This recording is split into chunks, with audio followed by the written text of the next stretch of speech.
Ассалому алейкум. Силерге Кудайдын батасы тийсин, кымбаттуу достор. Микрофондо Кемелбек Жуманазаров жана Гүлайым Жаманкулова.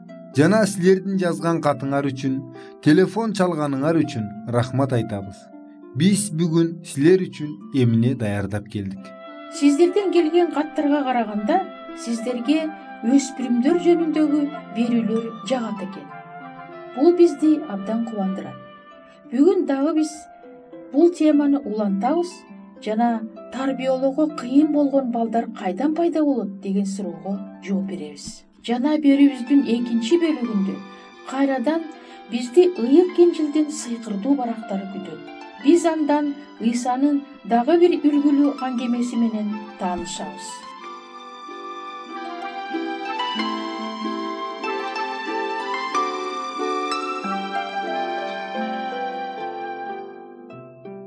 Балдар дүйнөсү. Өспүрүм, тарбиялоого кыйын болгон балдар кайдан чыгат?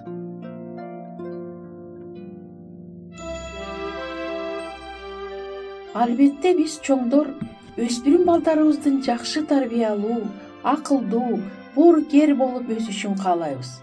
Бирок бул качан биз анын жүрөгүнүн ачкычын тапканда гана болушу мүмкүн.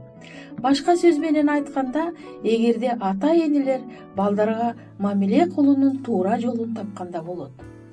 Бул кандай туура жол болду экен? Буга өспүрүмдүн көз карашы менен карап көрөлүчү.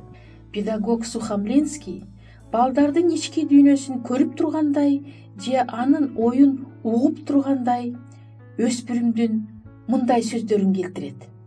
Мени калкалап, аркамдан жүрбөгүлө.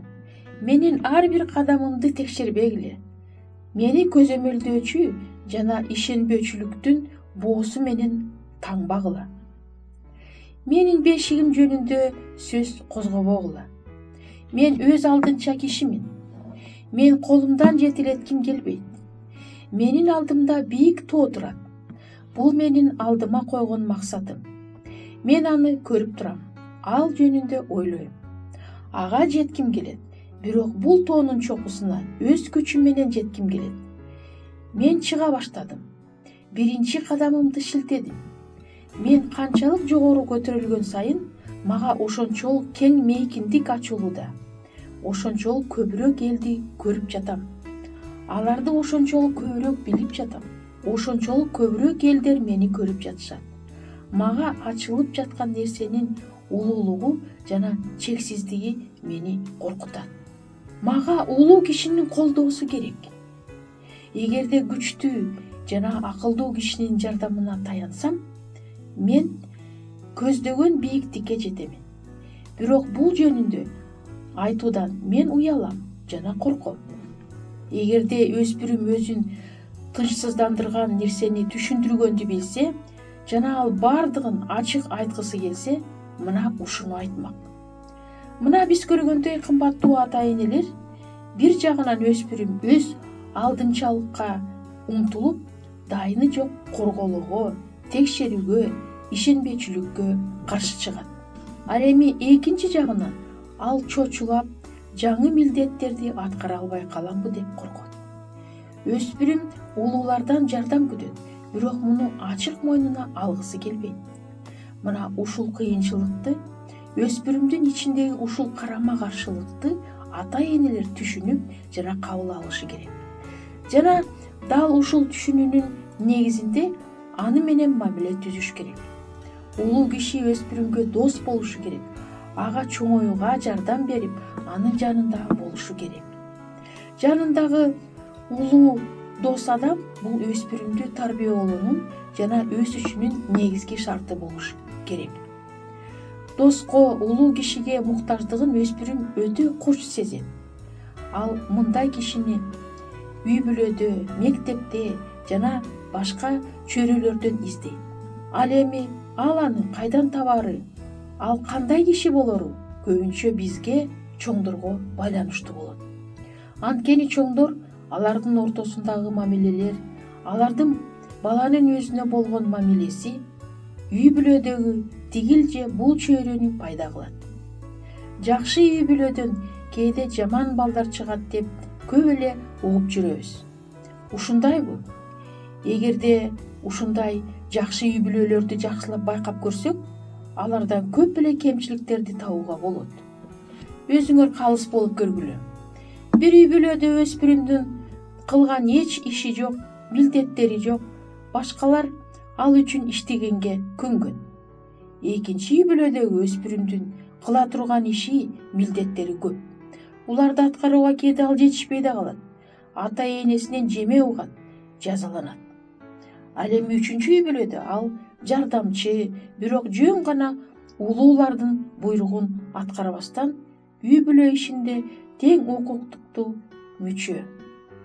Бул үй бүлөлөрдүн кайсынысы өспүрүмгө туура мамиле жасаган?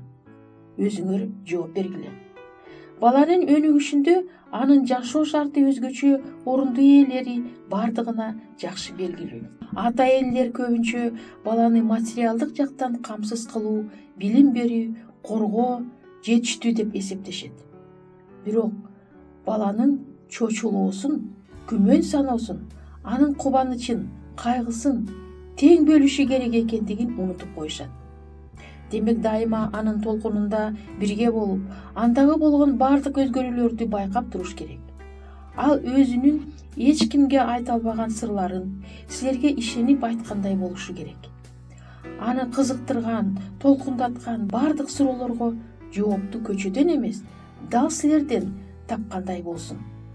Ал эми буларды качан гана силердин жүрөгүңөр, силердин толкундооңор, чочулооңор, камкордугуңар бала үчүн ачык болгондо гана жасоого болот.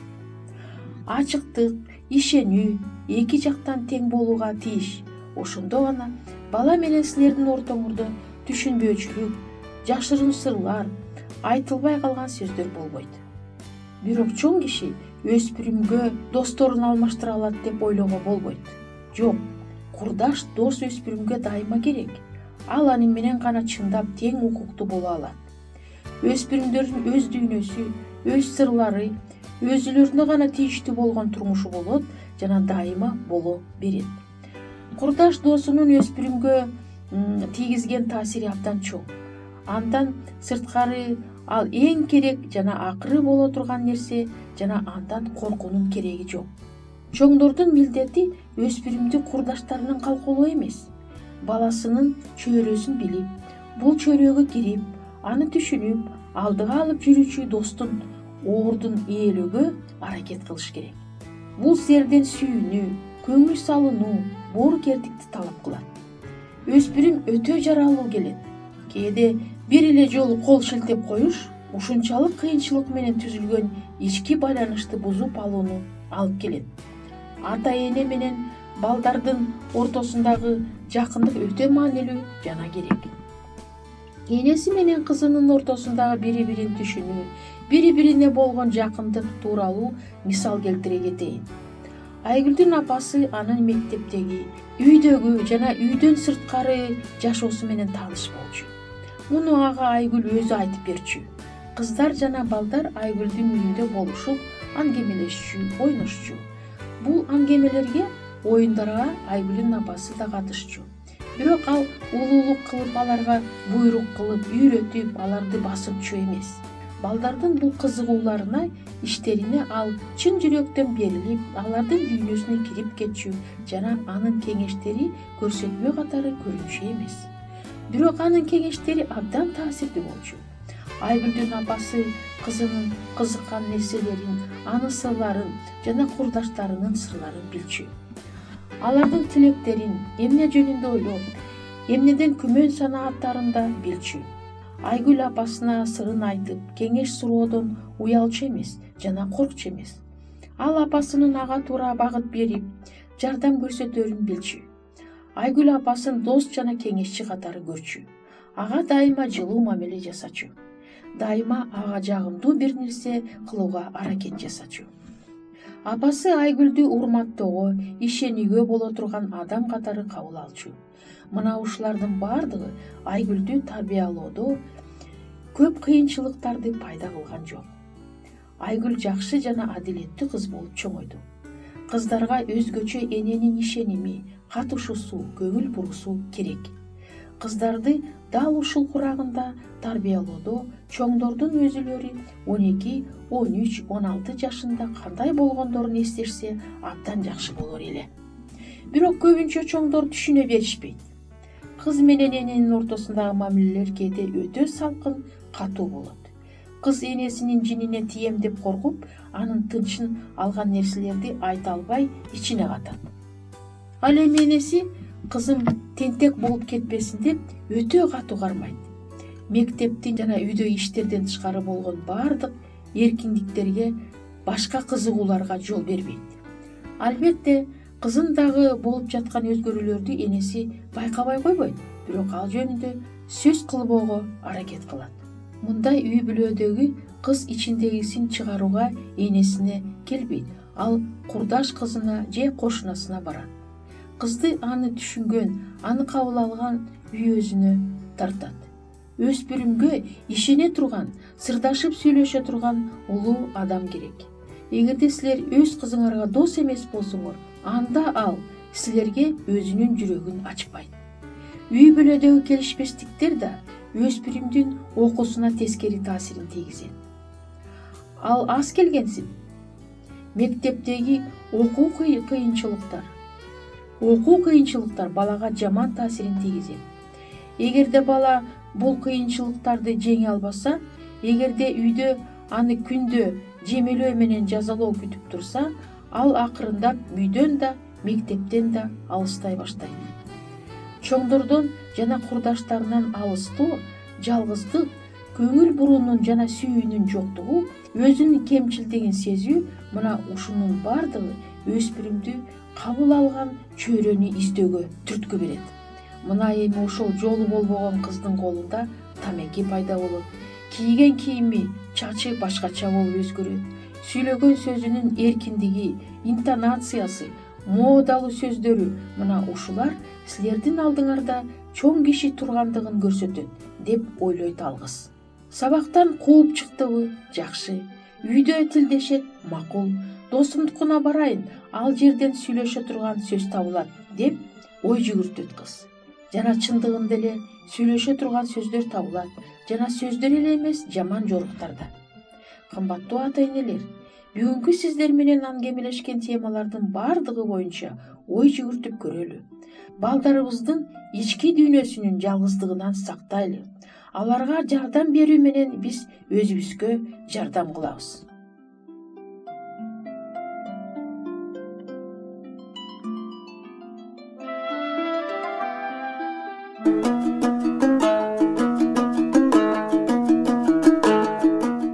Эгер сиздерде суроолор болсо же көбүрөөк маалымат билем десеңиз, анда биздин WhatsApp номерибизге жазыңыз.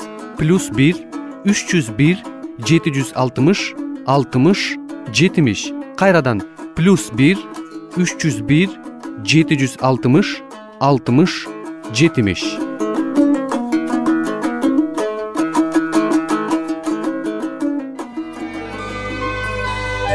Сиздер Мен жана дүйнө радио программасын угуп жатасыздар.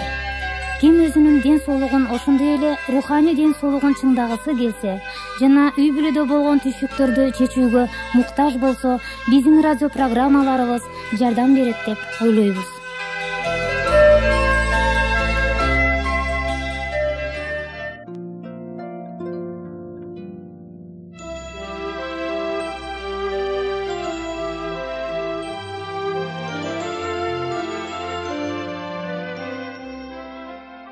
Ал эми азыр болсо, биз сиздерди адашып кеткен уулдун кайтып келиши жөнүндөгү Ыйсанын үлгүлүү аңгемесин угууга чакырабыз.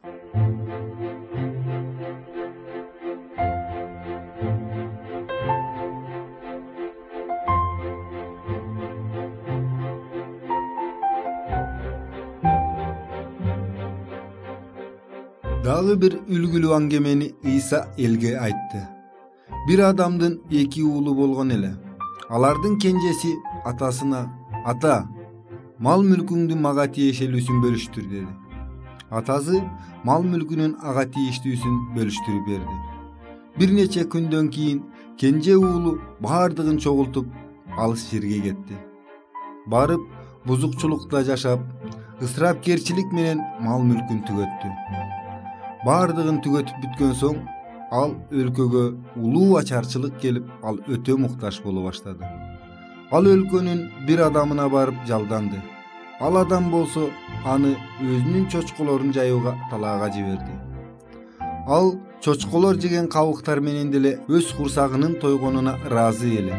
Бирок аны да ага эч ким бербеди. Өзүнчө ойго батып, атамдын канча жалчылары мал менен курсактарын тойгузуп жүрүшөт. Ал эми мен болсо аштан өлүп баратам деди. Туруп атама барам жана ага: ата, мен асманга каршы жана сенин алдыңда күнөө кылдым. Азыр мен сенин уулуңмун деп айтууга татыбаймын. Мени өз жалчыларыңдын катарына ал деп айтам. Туруп өзүнүн атасына жөнөдү. Адашып кеткен уул жөнүндө үлгүлүү аңгемесин Иса улантты. Ал али алыста экенин деле атасы аны көрүп аяды жана анын жанына жүгүрүп барып, мойнунан кучактап аны өпкүлөдү. Уулу ага минтип айтты: ата, мен асманга каршы жана сенин алдыңда күнөө кылдым жана азыр сенин уулуңмун деп айтууга татыбаймын. Анда атасы кулдарына эң жакшы кийимди алып келип, аны кийиндиргиле жана колуна шакек, бутуна бут кийим бергиле жана боорго байланган торпокту алып келип сойгула, жейлик да көңүл ачалык. Анткени менин бул уулум өлгөн эле, кайра тирилди, жоголуп кайра табылды. Ошентип көңүл ача башташты. Анын чоң уулу талаада эле. Ал кайра кайтып келатып, үйүнө жакындаганда ырларды жана шаттанууларды укту. Ал бир кулун чакырып: бул эмне дегендик деп сурады. Ал ага: сенин иниң келди жана атаң аны аман эсен көргөн үчүн боорго байланган торпок сойду деп айтты. Ал ачууланып үйгө киргизи келбеди. Атасы сыртка чыгып аны чакырды. Бирок ал жооп катарында атасына: мына, мен канча жылдан бери сага кызмат кылып, бир да жолу буйругуңду бузбадым. Бирок сен эч качан досторум менен көңүл ачууга мага улак да бербедиң. Ал эми мал мүлкүңдү аягы суюк аялдар менен зарп кылып жоготкон бул уулуң келсе, сен ага боорго байланган торпогуңду сойдуң деп айтты. Ал ага: менин уулум, сен дайыма менин мененсиң жана менин бардык мүлкүм сеники. Ал эми ал жөнүндө кубанып көңүл ачууң керек. Анткени сенин ушул иниң өлүп кайра тирилди, жоголуп кайра табылды деди. Бул үлгүлүү аңгеме Лукадан болгон ыйык Инжилде 15 бап 20-ырдан 38-ырга чейин жазылган.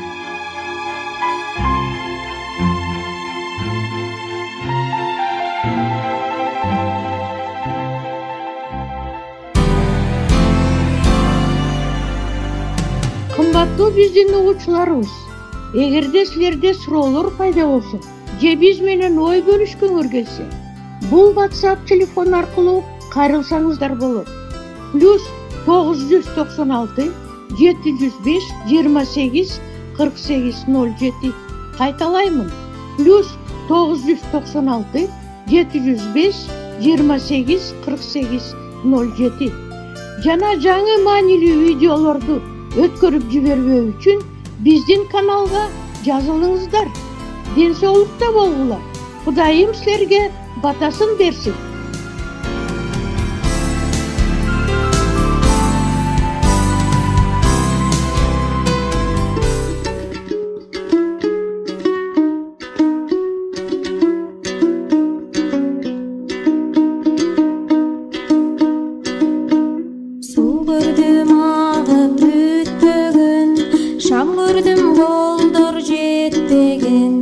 Балбылдап көздөр сүйгөндөн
азырго бизде кечпешим, туура эмес болор кечтешим.